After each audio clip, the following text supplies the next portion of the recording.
जय श्री कृष्ण मित्रों। स्वागत है आपका अपने चैनल अनमोल स्टोरी पावर में। आज हम लेकर आए हैं वफादार नौकर की कहानी। अगर आपको हमारी यह कहानी पसंद आए तो कृपया वीडियो को लाइक करके चैनल को सब्सक्राइब करें और बेल आइकन को जरूर दबाएं। तो चलिए दोस्तों, कहानी की तरफ बढ़ते हैं। श्याम का जीवन कठिनाइयों में ढला हुआ था। एक छोटे से गांव में जन्मा श्याम बचपन से ही संघर्षों का अभ्यस्त हो गया था। पिता एक मामूली मजदूर थे जो बीमारी के चलते चारपाई से बंध गए थे। मां का साया पहले ही उठ चुका था। छोटी बहन कमला को पालने का जिम्मा भी उसी पर था। पढ़ाई अधूरी रह गई थी, लेकिन श्याम की आंखों में अभी भी सपने बचे थे। एक सम्मानजनक जिंदगी जीने के, कुछ बनने के। ईमानदारी उसकी पहचान थी और मेहनत उसका सहारा। जब गांव के सबसे बड़े जमींदार ठाकुर प्रताप सिंह ने अपने लिए एक भरोसेमंद नौकर की तलाश शुरू की, तो श्याम को किसी ने सुझाया। ठाकुर की हवेली दूर से ही रौबदार लगती थी। ऊंचे गुंबद, विशाल दरवाजा और अंदर संगमरमर से सजी दीवारें। लेकिन उस हवेली में कदम रखते ही श्याम को एहसास हुआ कि रुतबा जितना बाहर दिखता था, अंदर का माहौल उतना ही खौफनाक था। हवेली में पहले ही कई नौकर थे, पर ठाकुर किसी पर पूरा भरोसा नहीं करते थे। उनका व्यवहार सख्त और स्वभाव संदेहात्मक था। उन्हें लगता था कि हर कोई उनकी जायदाद या इज्जत पर डाका डालना चाहता है। श्याम को रसोई, अस्तबल और ठाकुर की व्यक्तिगत सेवा, तीनों की जिम्मेदारी एक साथ दी गई। नौकरों ने उसका मजाक उड़ाया। बड़े जोश में आया है गांव से, ज्यादा दिन नहीं टिकेगा। लेकिन श्याम ने सबको गलत साबित कर दिया। पहले ही दिन उसने अपने काम में इतना मन लगाया कि रसोई की पुरानी नौकरानी गोमती काकी भी मुस्कुराने लगी। ठाकुर के घोड़े राजबीर की देखभाल में श्याम ने ऐसी लगन दिखाई कि जानवर खुद उसके पास आकर चुपचाप खड़ा हो जाता। और फिर आया वह दिन जब श्याम को अपनी निष्ठा की असली परीक्षा देनी पड़ी। रात गहराई थी, हवेली में सन्नाटा पसरा था। सिर्फ चौकीदार की लाठी की धीमी आवाज कहीं दूर सुनाई दे रही थी। ठाकुर साहब अपने कमरे में सो रहे थे और श्याम अस्तबल की सफाई करके बस लौटने ही वाला था कि अचानक उसे एक संदिग्ध परछाई दीवार के पास सरकती दिखी। उसकी आंखों में चौकसी जागी और वह दबे पांव पीछा करने लगा। उसे एहसास हुआ कि दो नकाबपोश हवेली के पिछवाड़े से घुस आए हैं। वह चुपचाप झाड़ी के पीछे से उनकी बातें सुनने लगा। आज रात ही काम तमाम करना है। ठाकुर के कमरे की खिड़की खुलती है अंदर की ओर। एक बार अंदर पहुंचे फिर बस। श्याम का दिल धड़कने लगा। वह जान गया कि ये कोई मामूली चोर नहीं, बल्कि शातिर हत्यारे हैं जो ठाकुर को जान से मारने की साजिश में लगे हैं। वह तुरंत भागकर किसी को बुला सकता था, लेकिन समय कम था। अगर देर होती तो ठाकुर की जान जा सकती थी। उसने एक लोहे की छड़ उठाई और साहस जुटाकर उन दोनों पर झपट पड़ा। पहले हमले में एक बदमाश घायल हो गया, लेकिन दूसरा तेज था। उसने चाकू निकालकर श्याम के हाथ पर वार किया। खून बहने लगा, पर श्याम पीछे नहीं हटा। अपने जख्मों की परवाह के बिना वह भिड़ा रहा। अंततः शोर सुनकर पहरेदार भागते हुए आए और दोनों बदमाशों को धर दबोचा। जब ठाकुर प्रताप सिंह को सारी बात बताई गई तो वह स्तब्ध रह गए। उन्होंने पहले कभी किसी नौकर को अपनी जान दांव पर लगाते नहीं देखा था। वह खुद कमरे से बाहर आए, श्याम के पास आए जो जख्मी हालत में बैठा था, और पहली बार उसकी आंखों में सीधे देखा। किसी और ने होता तो शायद जान बचाकर भाग जाता। ठाकुर ने कहा, तूने जो किया है वो मेरे बेटे जैसा कोई करता तो भी गर्व होता। उस रात पहली बार ठाकुर ने किसी नौकर को अपने निजी कमरे के पास रुकने की अनुमति दी। वैद्य बुलाया गया, श्याम का इलाज करवाया गया और हवेली में उसकी वीरता की चर्चा होने लगी। नौकर जो पहले उसका मजाक उड़ाते थे, अब उसके इशारों पर काम करने लगे। गोमती काकी ने आंखों में आंसू लिए कहा, बेटा, तू नौकर नहीं, इस हवेली की इज्जत बन गया है। ये पहला दिन था, श्याम की निष्ठा, बहादुरी और ईमानदारी का पहला प्रमाण। ये बस शुरुआत थी उस रिश्ते की जो आने वाले दिनों में वफादारी, बलिदान और न्याय की ऐसी मिसाल बनेगा कि जमींदारी के इतिहास में दर्ज हो जाएगा। ठाकुर साहब की हवेली में अब श्याम को लोग अलग नजरों से देखने लगे थे। उसके काम में ईमानदारी, स्वभाव में नम्रता और साहस में दृढ़ता थी। ठाकुर प्रताप सिंह, जो कभी किसी नौकर की ओर ठीक से देखते भी नहीं थे, अब कई बार श्याम को सलाह लेते या उसकी राय पर अमल करते दिखाई देने लगे। हवेली के बाकी नौकरों के मन में जलन की चिंगारियां भड़कने लगी थीं, क्योंकि जिसे वह अनपढ़ और नया समझकर हंसते थे, वही अब मालिक का सबसे करीबी बन गया था। और फिर एक ऐसा दिन आया जिसने न सिर्फ श्याम की निष्ठा बल्कि पूरे हवेली की व्यवस्था को हिलाकर रख दिया। ठाकुर साहब के खास कमरे की तिजोरी से एक रात भारी रकम चोरी हो गई। ये वही कमरा था जहां ठाकुर अपनी सबसे अहम संपत्तियां, दस्तावेज और गुप्त नक्शे रखते थे। हवेली के सारे दरवाजे बंद थे, चौकीदार जाग रहे थे और कोई बाहर से अंदर नहीं घुस सकता था। चोरी की भनक सुबह होते होते सबको लग गई। हवेली में हड़कंप मच गया। सबसे पहला शक ठाकुर साहब ने किसी पर नहीं किया, लेकिन जब तफ्तीश शुरू हुई तो कुछ नौकरों ने बिना देरी किए श्याम का नाम ले दिया। वो ही सबसे ज्यादा कमरे के पास रहता है। उस रात ठाकुर के कमरे के पास उसे अकेले घूमते देखा गया था। उसका तो अब ठाकुर पर पूरा भरोसा है, उसे कौन टोकता? श्याम सब सुनता रहा। जब ठाकुर ने उसे बुलाया और आंखों में सीधे देखा, तो दोनों के बीच कुछ पल का सन्नाटा छा गया। कोई सबूत नहीं था, न ही कोई गवाह जो श्याम की ईमानदारी की पुष्टि करे। पर हवेली का माहौल एक तरफा हो चुका था। हर कोई उसे ही दोषी मानने को तैयार था। ठाकुर ने कड़ा स्वर अपनाते हुए पूछा, श्याम, क्या तूने कुछ लिया? श्याम ने सिर झुकाया, लेकिन जवाब दिया, नहीं मालिक, मैंने कुछ नहीं लिया। लेकिन अगर आप चाहें तो मैं हवेली छोड़ देता हूं। पर मेरे मन में आपके लिए जो आदर है, वो कभी नहीं बदलेगा। ठाकुर की आंखों में कुछ अजीब सा गुजरा। उन्होंने श्याम को जाने नहीं दिया, लेकिन घर के बाकी हिस्सों से दूर अस्तबल के पास उसकी ड्यूटी तय कर दी, मानो उसे निलंबित कर दिया हो। न सजा, न माफी, बस इंतजार। श्याम ने कोई सफाई नहीं दी। वह चुपचाप घोड़े की सेवा करता रहा, खुद पर लगे इल्जाम को बिना विरोध सहे गया। उसकी आंखों में पीड़ा थी, लेकिन शब्दों में कोई शिकायत नहीं। इधर ठाकुर खुद अंदर ही अंदर परेशान थे। उनके मन का एक हिस्सा बार बार कहता, श्याम ऐसा नहीं कर सकता, पर चारों ओर से शक की सुइयां उसी ओर इशारा कर रही थीं। नौकर अब श्याम को चोर कहकर बुलाने लगे थे, और गोमती काकी भी बहुत बोल नहीं पाईं, क्योंकि उन्हें धमकी दी गई थी कि अगर श्याम का पक्ष लिया तो उन्हें भी निकाला जा सकता है। दिन बीतते गए और हवेली की दीवारों में चुपचाप तनाव भरता गया। फिर एक दिन ठाकुर के पुराने दोस्त दीवान साहब हवेली आए। बातचीत के दौरान जब ठाकुर ने चोरी का जिक्र किया, तो दीवान साहब ने धीरे से एक बात कही, कभी अपने ही लोगों पर जासूस लगाकर देखो ठाकुर। कई बार चोर वो नहीं होता जिस पर शक हो, बल्कि वही होता है जो सबसे ज्यादा दोष लगाने में आगे हो। ठाकुर को यह बात चुभी। उन्होंने उसी रात एक गुप्त योजना बनाई। हवेली के पुराने विश्वस्त दरबान को बुलाया और कहा, चुपचाप निगरानी रखो। हर उस नौकर पर जो ज्यादा बोलता है, जो श्याम को नीचे दिखाता है, मुझे सच्चाई चाहिए, चाहे कोई भी हो। एक हफ्ते की निगरानी के बाद सच सामने आया। चोरी किसी और ने नहीं, रसोई के मुखिया मुंशीराम और दो पुराने नौकरों ने मिलकर की थी। उन्होंने तिजोरी की नकली चाबी बनाई थी और सारा दोष श्याम पर थोपने के लिए पहले से ही साजिश रच रखी थी। ठाकुर को जब सच का पता चला, वह सन्न रह गए। अगली सुबह सब नौकरों को आंगन में इकट्ठा किया गया। मुंशीराम को पकड़कर ठाकुर के सामने लाया गया। वह पहले मना करता रहा, लेकिन जब दरबान ने उसके झूठ को उजागर किया, तो वह फूट फूट कर रोने लगा। श्याम दूर खड़ा सब देख रहा था। ठाकुर उठे, सीधा उसके पास आए और सबके सामने उसका हाथ पकड़ा।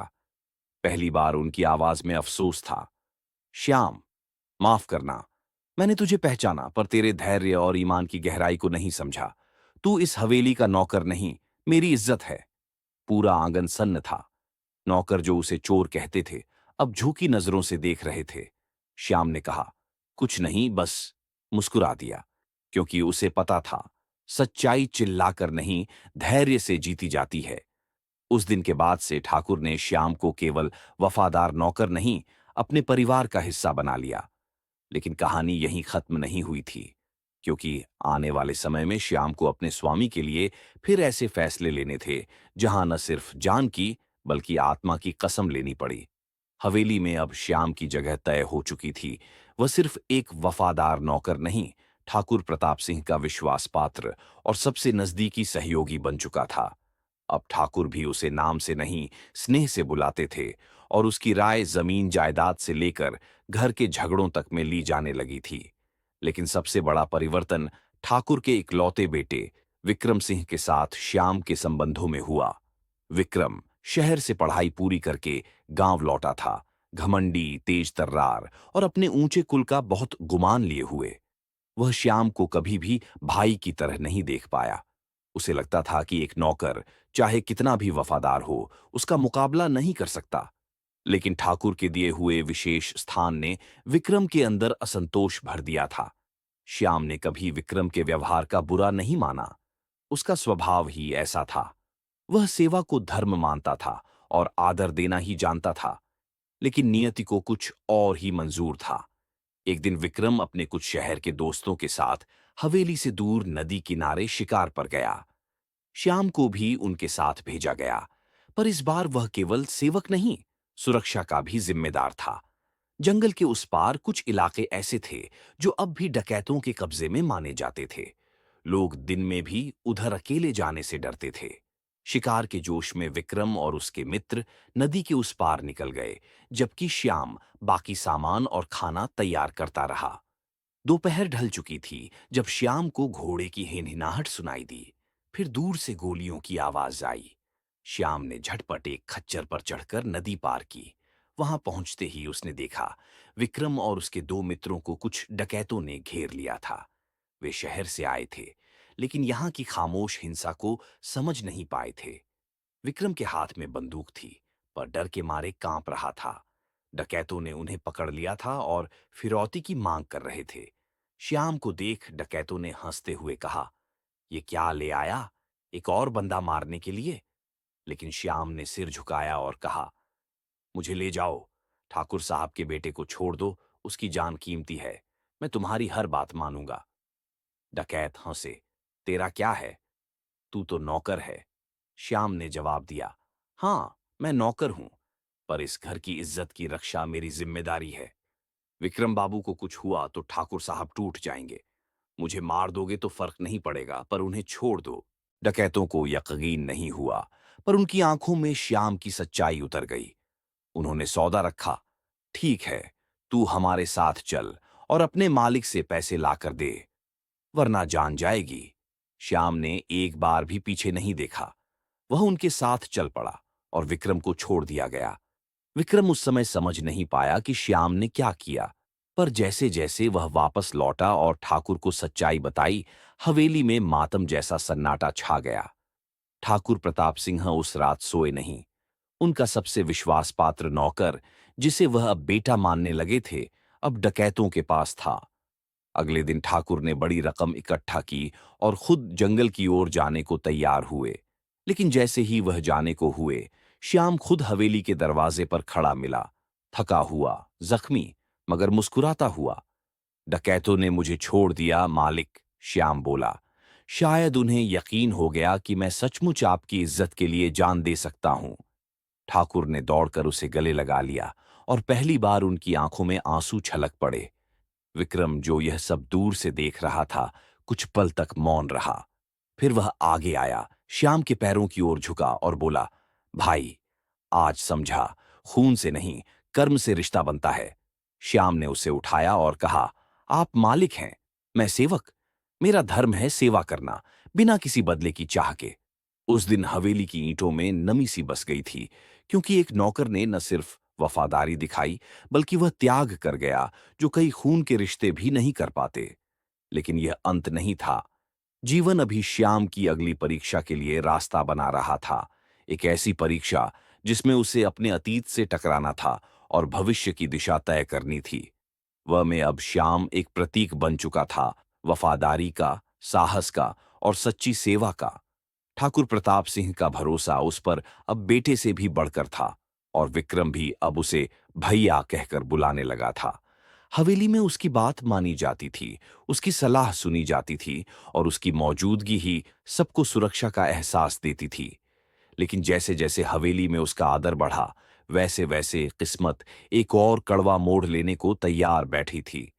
विक्रम की शादी तय हुई थी, एक रईस जमींदार की बेटी रूपा से। यह रिश्ता न केवल दौलत और प्रभाव का मिलन था, बल्कि ठाकुर साहब के राजनीतिक भविष्य का भी आधार बन रहा था। शादी की तैयारियां धूमधाम से चल रही थीं। मेहमानों की सूचियां, दावतें, सजावटें और हवेली की दीवारों पर लगे हुए रंग-बिरंगे पर्दे। श्याम दिन रात मेहनत में जुटा हुआ था। इस घर की खुशी उसकी अपनी खुशी थी। और तभी सब कुछ थम गया।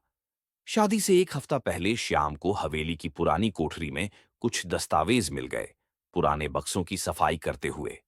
वह बक्सा ठाकुर प्रताप सिंह के दिवंगत छोटे भाई जगत सिंह का था, जिसे मरने के बाद किसी ने नहीं छुआ था। बक्से में कई कागज थे, पुराने खत और कुछ जमीन जायदाद से जुड़े दस्तावेज। एक दस्तावेज पर श्याम की नजर रुकी, एक जन्म प्रमाण पत्र। श्याम की आंखें चौंधिया गईं। उसमें लिखा था कि विक्रम सिंह असल में ठाकुर प्रताप सिंह का बेटा नहीं था। वह जगत सिंह की नाजायज संतान था, जिसे ठाकुर साहब ने समाज की नजर से बचाने के लिए अपना नाम और घर दे दिया था। ये सच ठाकुर, उनकी पत्नी और गोमती काकी को ही पता था। ये खबर जमीन को हिला देने वाली थी। अगर यह बात बाहर आती तो विक्रम का रिश्ता टूट सकता था, जमींदारी के वारिस का अधिकार छिन सकता था और ठाकुर परिवार की साख मिट्टी में मिल सकती थी। श्याम कांप उठा। उसने फौरन दस्तावेज समेटकर छुपा दिए और किसी को कुछ नहीं बताया। कई रातें वह सो न सका। एक तरफ उसकी ईमानदारी थी, जो कहती थी कि सच बताया जाए, और दूसरी तरफ वह परिवार था जिसने उसे आश्रय दिया, उसे सम्मान दिया। फिर उसने फैसला लिया, वह सच को दबाएगा, क्योंकि अगर किसी के जीवन की बुनियाद टूटेगी तो पूरी हवेली ढह जाएगी। उसने दस्तावेज जला दिए और किसी से कुछ न कहा। पर किस्मत को शायद यह मंजूर न था कि श्याम चुपचाप कुर्बानी देकर सब संभाल ले। एक नौकर जो उसे पहले से जलता था, उसने श्याम को दस्तावेज छुपाते हुए देख लिया था। वह सीधा ठाकुर के पास पहुंचा और झूठी कहानी बना दी। श्याम ने आपके पुराने दस्तावेज चुराए हैं, वो विक्रम बाबू को ब्लैकमेल करना चाहता है। ठाकुर साहब स्तब्ध रह गए। उन्होंने श्याम को बुलाया और भारी स्वर में पूछा, कुछ कहना है तुझे? श्याम खड़ा रहा, मौन। उसका चेहरा शांत था, आंखें झुकी हुईं। वह जानता था कि अगर वह सच्चाई बताता है तो यह परिवार उजड़ जाएगा। इसलिए उसने फिर वही किया जो वह सबसे बेहतर करता था, चुप रहकर दूसरों को बचाया। ठाकुर ने बिना कुछ और पूछे श्याम को हवेली से निकालने का आदेश दे दिया।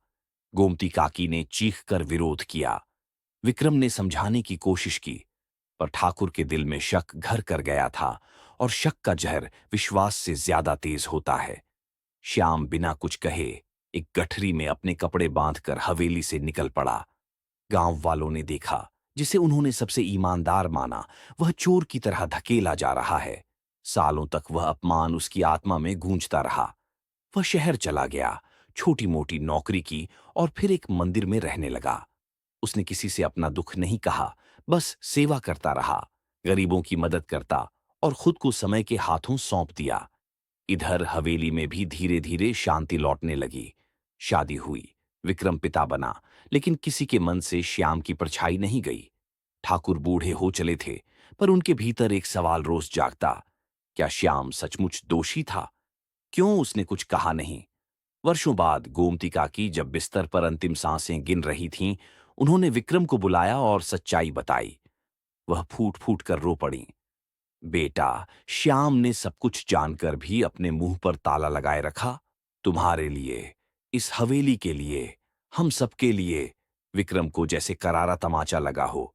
वह दौड़कर पिता के पास गया और दोनों ने शहर जाकर श्याम को ढूंढना शुरू किया। महीनों लगे और अंततः एक शांत मंदिर में एक सफेद धोती पहने, झाड़ू लगाते हुए वह उन्हें मिला। वही श्याम, जिसका चेहरा अब तपस्वी सा शांत था। विक्रम उसके पैरों में गिर पड़ा। ठाकुर रो पड़े। श्याम मुस्कुराया। वह अब भी चुप था, अब भी सेवक था, अब भी वही श्याम था, जिसने ईमानदारी की इनामी सज्जा भुगती, पर किसी का दिल नहीं तोड़ा। लेकिन कहानी अब अपने अंतिम मोड़ की ओर बढ़ रही थी, क्योंकि अब वक्त था उस सवाल का, क्या श्याम फिर इस घर में लौटेगा? क्या समाज उसे केवल नौकर मानता रहेगा, या उसकी निष्ठा को असली पहचान मिलेगी? मंदिर के शांत प्रांगण में जब श्याम के पैरों में झुका ठाकुर और विक्रम, तो वह क्षण समय के गर्व और पछतावे का संगम बन गया। उस पल में तीन जिंदगियां एक बिंदु पर रुकी थीं। एक जिसने सब कुछ खोकर भी मौन धारण किया, एक जिसने शक करके सबसे बड़ी भूल की, और एक जो अब पिता बनने के बाद उस त्याग को असल मायने में समझ पा रहा था। श्याम ने विक्रम को उठाया, उसके कंधे पर हाथ रखा और बस इतना कहा, जो बीत गया वह बोझ नहीं बनना चाहिए, उसे सबक बना लो। ठाकुर ने कांपती आवाज में पूछा, क्या तू वापस चल सकेगा, इस बार बेटा बनकर, नौकर नहीं? श्याम कुछ पल चुप रहा। वह जानता था कि हवेली में वापस जाना आसान नहीं होगा। वहां अब भी कई चेहरे होंगे जो उसे झूठा समझते हैं, कई जुबानें जो उसे चुपचाप चुभती रहेंगी। लेकिन वह यह भी जानता था कि अगर वह लौटता है, तो उसका लौटना केवल अपने लिए नहीं होगा, बल्कि उन सब के लिए जो सेवा को कमजोरी समझते हैं, जो वफादारी को बेवकूफी मानते हैं। श्याम ने सहमति में सिर हिला दिया। कुछ ही दिनों में गांव में खबर फैल गई, श्याम लौट आया है। लोग अचंभे में थे। कोई कहता, अब तो वो ठाकुर के बराबर बैठता है। कोई फुसफुसाता, पता नहीं कौन सा राज था जो इतनी इज्जत मिली। लेकिन श्याम हर कटाक्ष पर मुस्कुरा देता। उसने न अपना चेहरा बदला, न चाल। वही सादा धोती, वही झुकी आंखें, और वही हर दिन मंदिर जाकर झाड़ू लगाना। लेकिन अब हवेली में उसकी भूमिका बदल चुकी थी। ठाकुर ने उसे अपनी जायदाद का व्यवस्थापक बना दिया था, और विक्रम ने अपने बेटे का नाम श्याम रखा, यह कहकर कि इस घर का असली वारिस वही है जिसने बिना जन्म लिए इस घर को संभाला।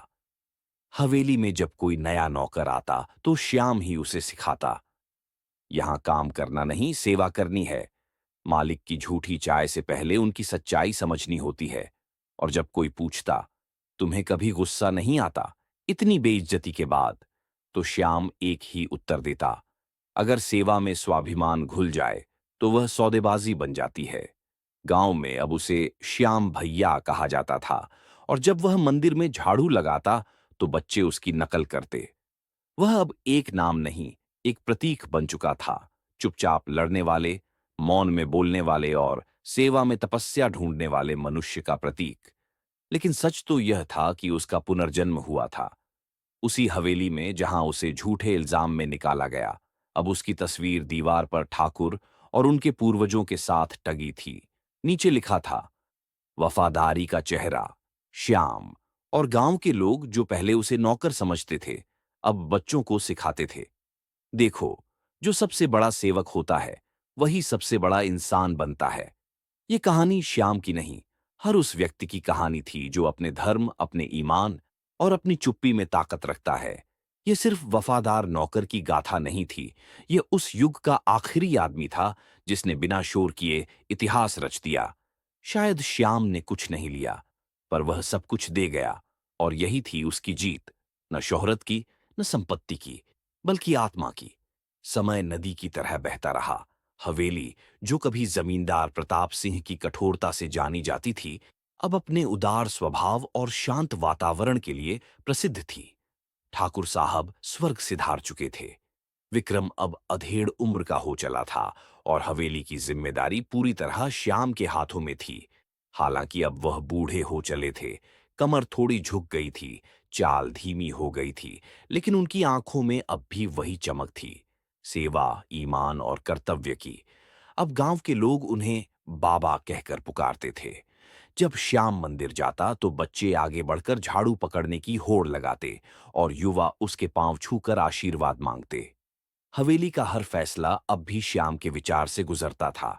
लेकिन श्याम जानता था, यह संसार अनंत नहीं, और न ही शरीर शाश्वत। एक दिन यह सब उसे छोड़ना होगा, और इसलिए वर्षों पहले जो बीज उसने बोया था, अब उसे किसी और के हाथों थमाने का समय आ गया था। इसी दौरान एक दिन गांव के पास से गुजरते हुए श्याम को एक दुबला पतला लड़का खेतों में काम करते दिखा, धूप में झुलसा हुआ, पर मेहनती। और जब उसके बैल बीमार पड़ गए तो खुद हल लेकर खेत जोतता। उस लड़के ने देखा कि श्याम उसे देख रहे हैं, तो दौड़कर आया, पांव छुए और कहा, बाबा, आपको देखता हूं तो लगता है भगवान भी खेतों में चलते होंगे। श्याम मुस्कुराया। पूछने पर पता चला लड़के का नाम अर्जुन था, अनाथ था और गांव के मंदिर में रहकर पढ़ाई कर रहा था। बदले में सुबह मंदिर की सफाई करता और दिन में खेतों में मजदूरी। श्याम ने उसी शाम उसे हवेली बुला लिया। विक्रम को कहा, जैसे तूने मुझे घर दिया था वैसे अब यह मेरा घर है और अर्जुन इसका नया पौधा। विक्रम ने तुरंत सहमति दे दी। अर्जुन को रहने की जगह दी गई, कपड़े, किताबें और सबसे बड़ी सौगात, श्याम की छाया। अर्जुन अब श्याम की परछाई बन गया था। जहां श्याम जाता, अर्जुन साथ चलता। सुबह मंदिर, फिर खेतों की देखरेख, फिर हवेली के खाते और रात को ठाकुर साहब की पोती के लिए कहानियां। अर्जुन के सवाल न खत्म होते थे। बाबा, जब आप पर झूठा इल्जाम लगा, तब आपने सच क्यों नहीं बताया? श्याम मुस्कुराता और कहता, कभी कभी सच बोलने से नहीं, उसे सहने से जीत होती है। धीरे धीरे अर्जुन ने न केवल काम सीखा, बल्कि जीवन जीने की कला भी सीख ली। सबकी सेवा करना, लेकिन स्वाभिमान कभी न छोड़ना। कोई कुछ भी कहे, ईमान से हटना नहीं। फिर एक दिन जब हवेली में एक जमीन विवाद की सुनवाई हो रही थी, अर्जुन ने बड़ी बुद्धिमानी और शांतिपूर्वक उसे सुलझाया। गांव के बुजुर्गों ने कहा, श्याम बाबा की आत्मा इस लड़के में उतर आई है। श्याम, जो अब बहुत वृद्ध हो चुके थे, उसी शाम चौपाल में बैठे थे। अर्जुन उनके पास था। उन्होंने उसका हाथ पकड़ा और कहा, बेटा, मैंने ताउम्र किसी के लिए खून नहीं बहाया, लेकिन अपना पसीना, आंखों के आंसू और आत्मा की आहुतियां दी इस घर के लिए। अब तू है इस परंपरा का वाहक। अगर कभी कोई तुझसे पूछे कि तू क्या है, नौकर, सेवक, मैनेजर या सरदार, तो कहना, मैं वफादारी की विरासत हूं। अर्जुन की आंखों में आंसू थे, लेकिन उसका सिर गर्व से ऊंचा था। कुछ ही महीनों बाद श्याम शांत स्वभाव में मंदिर के प्रांगण में ही विदा हुआ, जैसा उसने हमेशा चाहा था, चुपचाप, बिना शोर, बिना जुलूस। गांव भर उमड़ पड़ा और विक्रम ने श्याम को अपने पिता की समाधि के पास दफनाया। हवेली के बाहर अब एक शिलापट लगा है, जिस पर लिखा है, ये घर खड़ा है श्याम की रीढ़ पर, एक वफादार नौकर जो मालिक से बढ़कर था। और अर्जुन अब उसी हवेली में सेवा करता है, वही सादगी, वही समर्पण और वही आत्मबल लिए हुए। जब लोग पूछते हैं, कभी कुछ बनोगे, तो वह मुस्कुराकर कहता है, मैं तो पहले ही बन चुका, श्याम बाबा का उत्तराधिकारी। अगर आपको यह कहानी पसंद आई हो तो इसे लाइक और शेयर करें। हमारे चैनल अनमोल स्टोरी पावर को सब्सक्राइब करना ना भूलें और बेल आइकन को दबाएं, ताकि आपको हमारी सभी नई कहानियों की जानकारी मिल सके। धन्यवाद। फिर मिलेंगे एक नई रोचक कहानी के साथ। जय श्री कृष्णा।